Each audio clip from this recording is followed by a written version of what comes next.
Allahumma sholli ala sayyidina محمد الفاتح لما أغلق والخاتم لما سبق ناصر الحق بالحق والهادي إلى صراطك المستقيم وعلى آله حق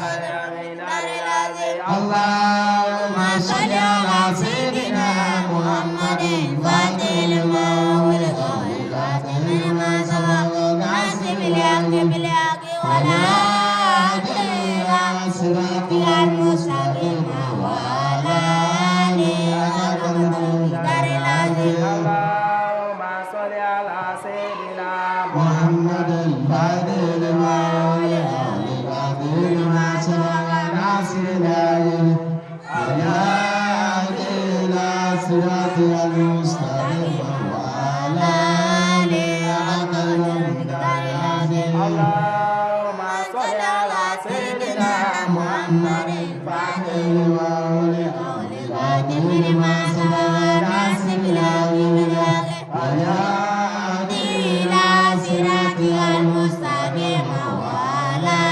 آله حق قدره العظيم اللهم صل على سيدنا محمد الفاتح لما أغلق والخاتم لما سبق ناصر الحق بالحق والهادي إلى صراطك المستقيم وعلى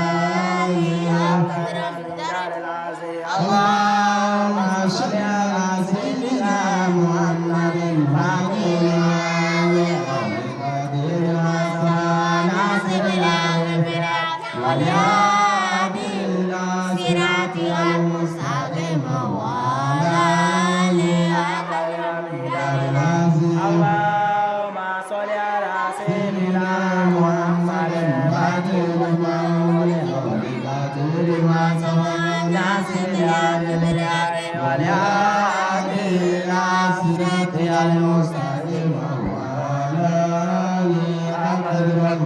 العظيم اللهم صل على سيدنا محمد الفاتح لما أغلق والخاتم لما سبق ناصر الحق والهادي إلى صراطك المستقيم وعلى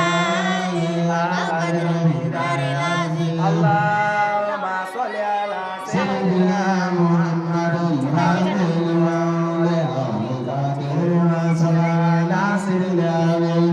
والهادي إلى صراطك المستقيم وعلى آله حق قدره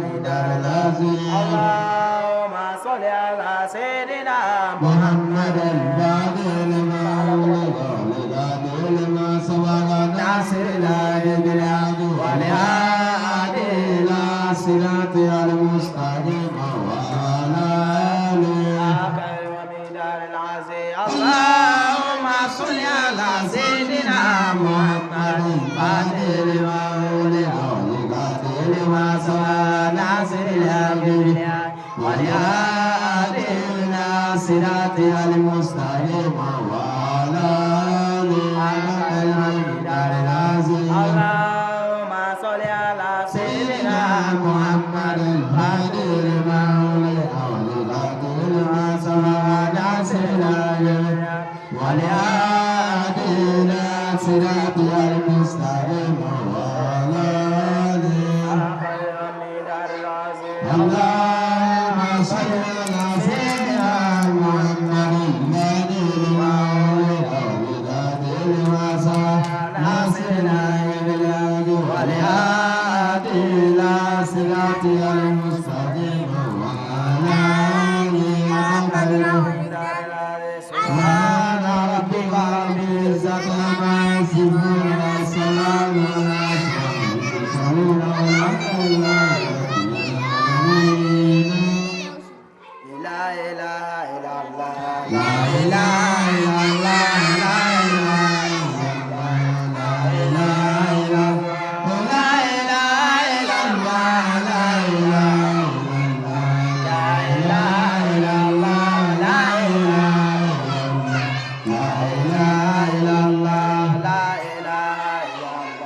لا إله إلا الله لا إله إلا الله لا إله إلا الله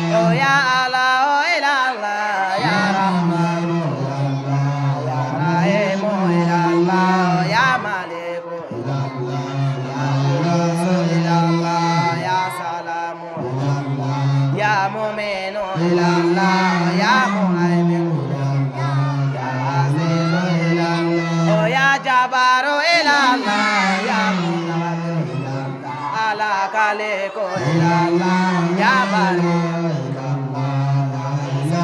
ilallah ya ghafaru ilallah ya qaharu ilallah ya wahhabu ilallah ya razaqu ilallah oh ya fatahu ilallah ya alimu ilallah ala kabidu ilallah ya basitu ilallah ya kafidu ilallah ya rafiu ilallah ya muizu ilallah ya muzilu ilallah ya samiu ilallah oh ya basiru ilallah ya hakamu ilallah ala adilu ilallah ya latifu ilallah ya kibiru ilallah ya halimu ilallah ya azimu ilallah ya ghafuru ilallah ya shakiru ilallah oh ya aliyu ilallah ya kabiru ilallah ala hafizu ilallah ya mugitu ilallah ya hasibu ilallah ya jalilu ilallah ya karimu ilallah ya rakibu ilallah ya mujibu ilallah oh ya wasiu ilallah ya wasiu ilallah ala wasiu ilallah ya hakimu ilallah ya wadudu ilallah ya majidu ilallah ya baisu ilallah ya shahidu ilallah ya hadilu ilallah oh ya wakilu ilallah ya qawiyu ilallah ala matinu ilallah ya waliyu ilallah ya hamidu ilallah ya muhaisu ilallah ya mubdiyu ilallah ya muhibu ilallah ya munayu ilallah oh ya mumitu ilallah ya hayyu ilallah ala kayyumu ilallah ya wajidu ilallah ya majidu ilallah ya wahidu ilallah ala somadu ilallah ya kadiru ilallah ya muqtadu ilallah oh ya muqaddam ilallah ya muakhiru ilallah ala awalu ilallah ya akhiru ilallah ya sulu ilallah ya batinu ilallah ya wali ilallah ya mutali ilallah ya bari ilallah oh ya tawabu ilallah ya mutaqi ala shiku ilallah ya amadu ilallah ya afu ilallah ya raufu ilallah ya maliku ilallah ya muliku ilallah zul jalali ilallah wal kirami ilallah ya muqsitu ilallah ya jamiu ilallah ya ganiyu ilallah oh ya mughniyu ilallah ya maniu ilallah ala doriyu ilallah ya nafiu ilallah ya nuriyu ilallah ya hadiyu ilallah ya badiyu ilallah ya bakiyu ilallah ya warisu ilallah oh ya warisu ilallah ya rashidu ilallah ala saburu ilallah ya saburu ilallah ya saburu ilallah ya saburu ilallah ya saburu ilallah ya saburu ilallah ya saburu ilallah la ilallah la ilaha illallah ala shaykha ilallah la ilallah la ilaha illallah la ilaha illallah la ilaha illallah la ilaha illallah la ilaha illallah la ilaha illallah la ilaha illallah la ilaha illallah oh ilaha illallah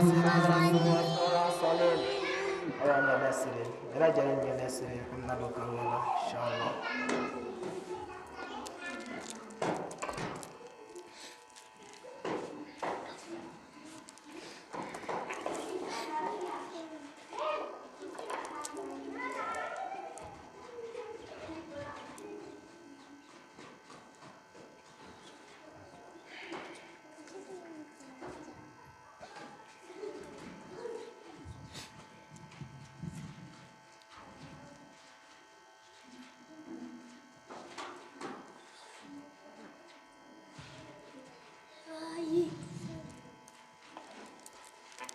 نمشي. اللهم صل وسلم على عين رحمة ربانيات والياقوت والإمداد بالعائد مركز الفوم والماء وأبواب وأمدارات الأدب صاحب الأقربان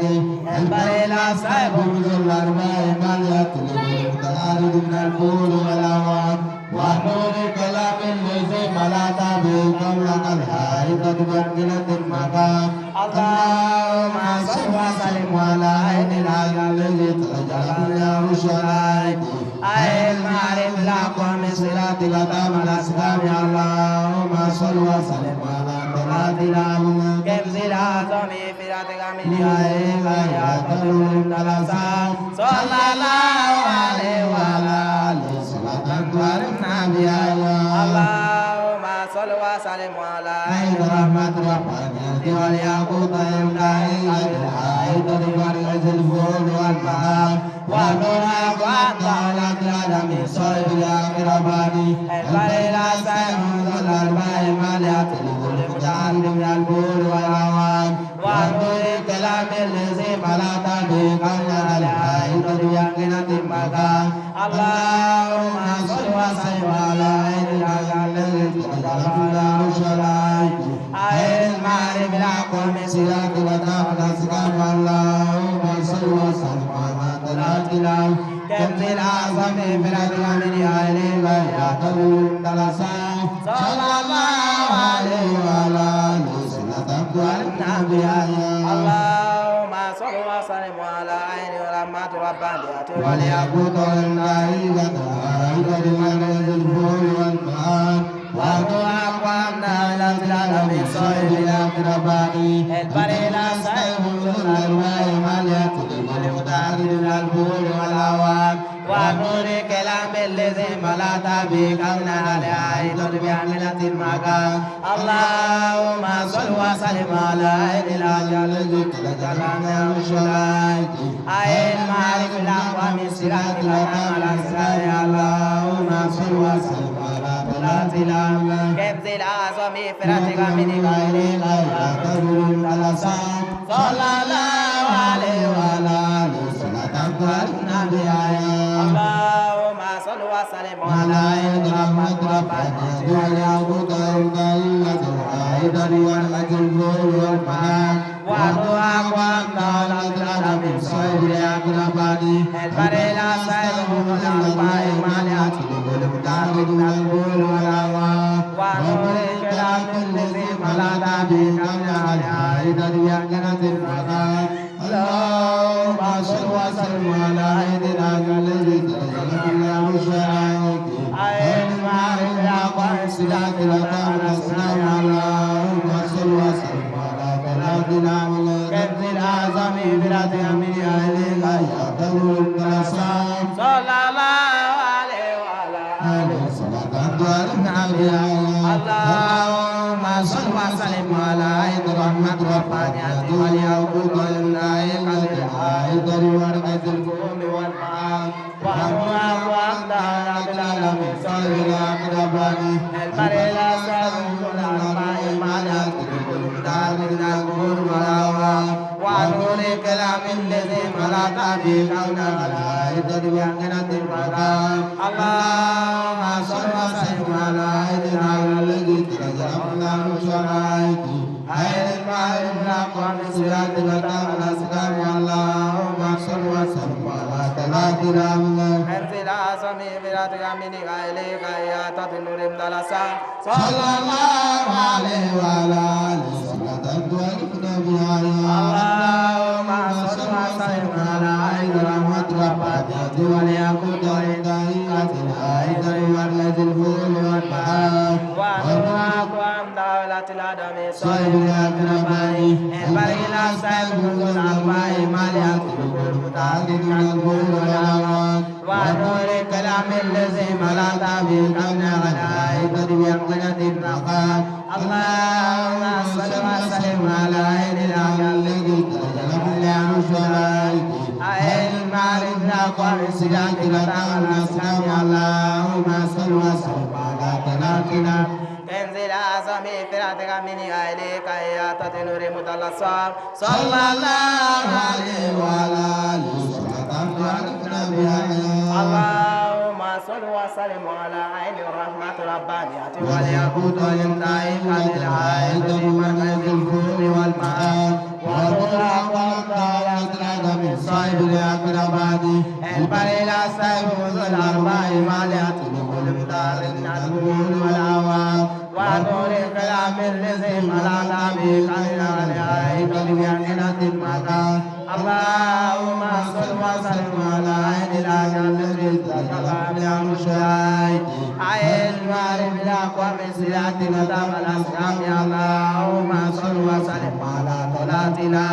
كنز الأعظم فراتك من غيرك يا تدنور مدلسا صلى الله عليه وعلى آله صلاة النبي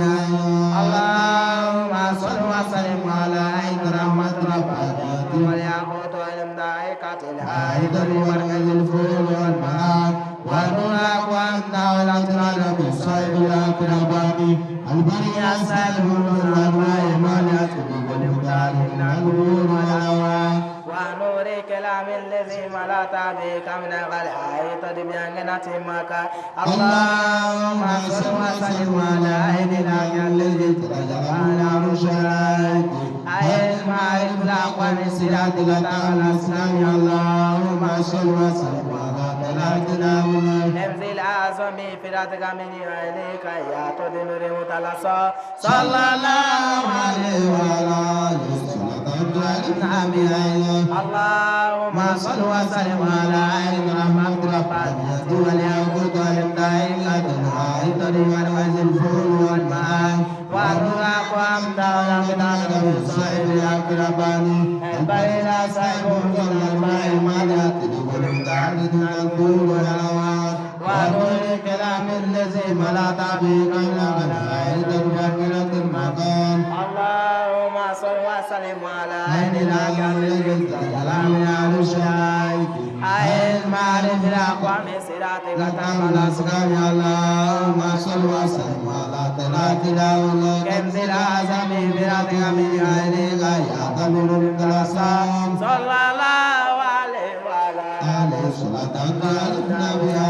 اللهم صل وسلم على عين رحمة ربانية والياقوت والملائكة العائد بمركز الفروع والمعاد ونور أقوامنا والأطلال من صيب الأقربان البريد السالم ذو الأربع مالية بكل مدارد الفروع والأوان ونور كلام الذي ملأت به كون العائد بأمنة المكان اللهم صل وسلم على عين الأجل الذي ترجع من الشهيد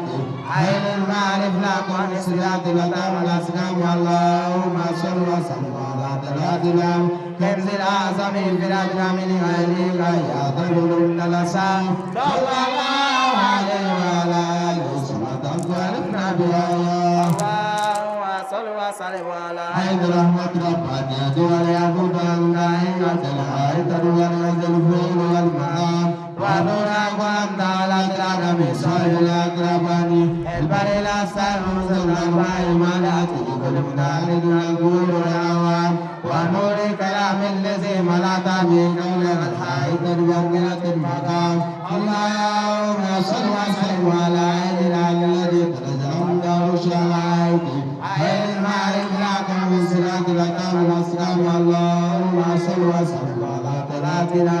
كنز الأعظم فراتك من عينك يا تدنور متلصم صلى الله عليه وعلى آله صلاة النبي إن الله وملائكته يصلون على النبي لا الذين آمنوا صلوا عليه وسلم تسليما صلى الله عليه وعلى آله وصحبه وسلم تسليما سبحان ربك رب العزة عما يصفون والسلام على أشرف المرسلين والحمد لله رب العالمين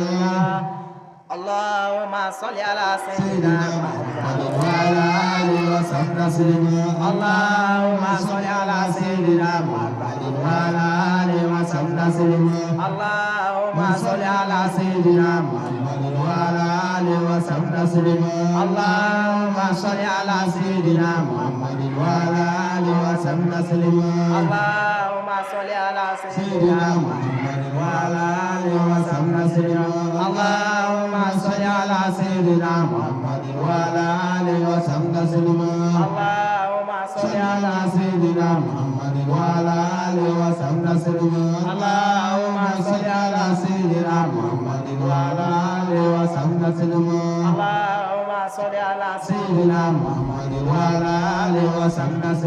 اللهم صل على سيدنا محمد وعلى آله وسلم تسليما اللهم صل على سيدنا محمد وعلى آله وسلم تسليما اللهم صل على سيدنا محمد وعلى آله وسلم تسليما اللهم صل على سيدنا محمد وعلى آله وسلم تسليما اللهم صل على سيدنا محمد وعلى آله وسلم تسليما اللهم صل على سيدنا محمد وعلى آله وسلم تسليما اللهم صل على سيدنا محمد وعلى آله وسلم تسليما اللهم صل على سيدنا محمد وعلى آله وسلم تسليما اللهم صل على سيدنا محمد وعلى آله وسلم تسليما اللهم صل على سيدنا محمد وعلى آله وسلم تسليما اللهم صل على سيدنا محمد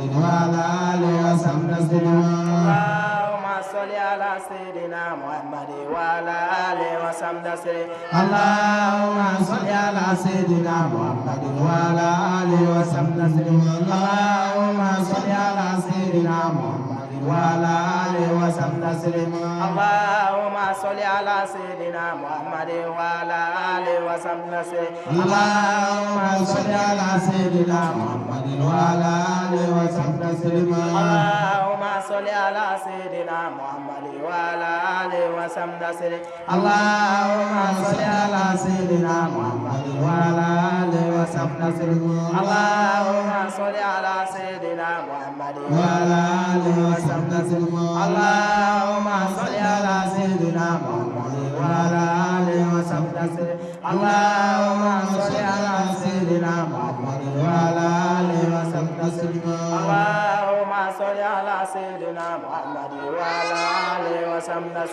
اللهم صل على سيدنا محمد وعلى آله وسلم تسليما اللهم صل على سيدنا محمد وعلى آله وسلم تسليما اللهم صل على سيدنا محمد وعلى آله وسلم تسليما اللهم صل على سيدنا محمد وعلى آله وسلم تسليما سبحان ربك رب العزة عما يصفون والسلام على أشرف المرسلين والحمد لله رب العالمين لا إله إلا الله الله لا إله إلا الله الله لا إله إلا الله لا إله إلا الله الله ووره النفس هكذا الله ودعاء المستجاب الله ووطأ أن يستطاب الله حفل لك الجلال ووذكر لبرايا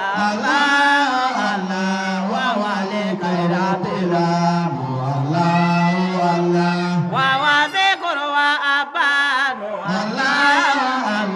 وطعام وشراب ووائل ووائس ووائل ولباب إن عبد السبيها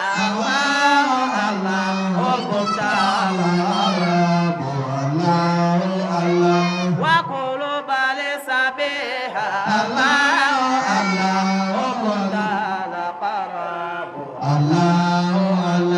من يقول بخلقين من كان تهاتنا لا إله إلا الله لا إله إلا الله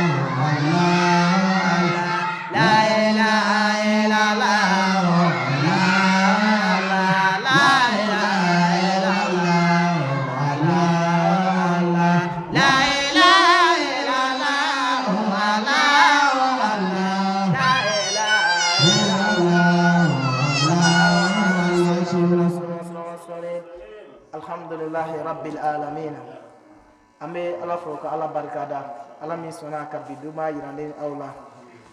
o tɛmɛnen kɔfɛ an bɛ nɛɛmɛ ni sɔli ni kisi caman ɲini k'a kɛ alakira muhamadu sɔlɔlahu alaihi wasallam o tɛmɛnen kɔfɛ an bɛ nɛɛmɛ ni kisi caman ɲini k'a kɛ an ka cɛkɔrɔba kan n'o ye a sheikh ahamadu siribe banigɔ amadu rahmakumullahu ta'ala an bɛ nɛɛmɛ ni kisi ni sɔli caman ɲini k'o k'a kan